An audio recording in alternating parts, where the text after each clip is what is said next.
I'm Alan Wilbar. On the 25th of September in 1988, I fell through a two-old circus tent, ending up 47 feet below with a major brain injury, collapsed lung, shattered and compressed bones, a broken body, and a lifetime of re-education. I didn't know I'd enrolled until my 2-week coma woke me into being a learning man. Now, I'd written poetry my entire life, but for about a year after my fall, I couldn't even conceive of poetic thought. And this meant nothing to me, having been shaken free of most memory. But then it started again. I wrote throughout my recovery at the different stages of regrowth, finding it easier to communicate through prose and metaphor. I just felt like a medium. I still do. All of a sudden, an image, a smell, a color produces a thought, and I start writing on anything, never knowing the style or ending. Now, my old friend Dave Mayhew, on one of his trips back east from LA, read this accident poetry, which I'd recently edited for potential publication with Doc Cody, and Dave said, "Let's do something with this." And our play Learning Man was born. Now, we envisioned telling this story of TBI and recovery through dialogue and action, with poetry punctuating the different sections of growth in a visually stimulating multimedia environment. Projection screens above my head introducing images or emphasizing the words spoken below. And then we finish up with some songs that I've written, some rock and roll, folksy blues stuff. Now, at first, I had no idea the eventual and continuing impact telling the Learning Man story would have on myself and others. I performed it several times black box to extremely positive response and review, but then the story really came together when I moved back to my folks' house to offer lessons learned from my brain trauma to my dad, who was having his own fall through the declining stages of Alzheimer's. It was nice to share my love, energy, and understanding with my dad, who didn't always know my name, but sure knew who I was. Then, one day, he fell down the back deck stairs to the ground below, crushing the back of his skull against the cement stair base. I found him, and corpsman mode took me over as I raced to his lurching, gasping form, stabilized best as I could, and as I passed control of my dad to the recently arrived EMT, I found my eyes instantly drawn to a point in the sky.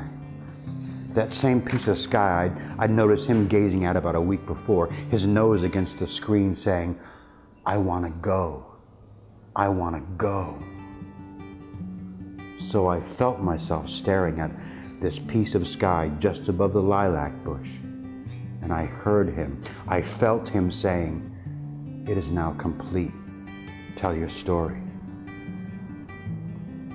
One time, immediately after performing the play at Kremple Center, a brilliant brain injury facility in Portsmouth, New Hampshire, I felt myself descended upon by the audience. Everyone approached with their mouths open, unable to express the electricity dancing back and forth across their eyes. And there in their midst stood my now lifelong friend Brie. Now, Brie's been unable to speak since her brain injury. And she's standing there typing into her little talk box, the message scrolling across the screen before me. OMG, thank you, thank you, thank you. Hers was the loudest voice in that sea of silence. It told me to tell my story. So I'm trying to tell it, but we need your help to say it in the loudest voice so the largest number of people can hear it. We need your help to bring it to the community of survivors everywhere, brothers and sisters who not only have to deal with life, but the added burden of epilepsy, aneurysms, autism, MS, cerebral palsy, strokes, Fragile X, encephalitis, Alzheimer's, dementia, tumors, anyone who has had their brains assaulted, even from within. Now also to all those family members and health professionals who have devoted their lives and love to helping us live to our potential and beyond. Now, watching my brain-injured veteran brothers and sisters returning from their distant wars only to fight another here every day, All this makes me understand that this must be offered to everyone. Learning Man serves a calling by articulating our similar and shared experiences, empowering through validation and recognition of our efforts to survive. Now, production costs include theater rental, rental of lighting, cameras, effects, audio reproduction equipment with associated production costs. We will shape the scale of this performance according to the contributions we've received, and can give more of the show to many with the more we are given.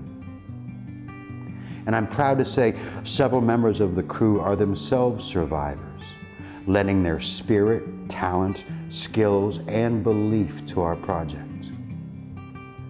Now, this experience will be documented, recording both performances and the backstage aspect for a DVD or digital accessibility.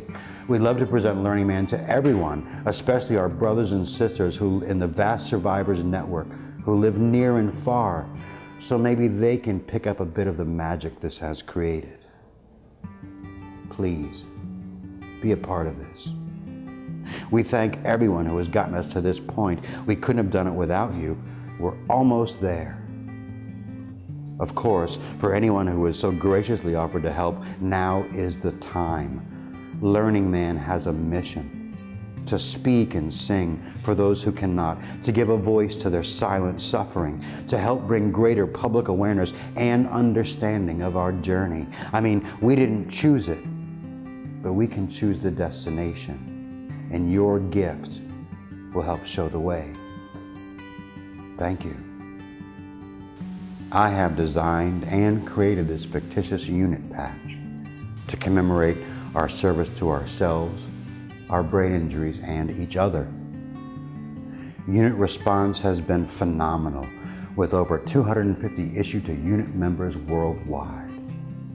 A special reserve of 200 has been devoted to our Kickstarter effort. You can see the gift section for details. Now, insignia to be worn on the right sleeve or right chest to denote survivor status, like an Army combat patch. Supporters and caregivers wear it on the left sleeve or chest.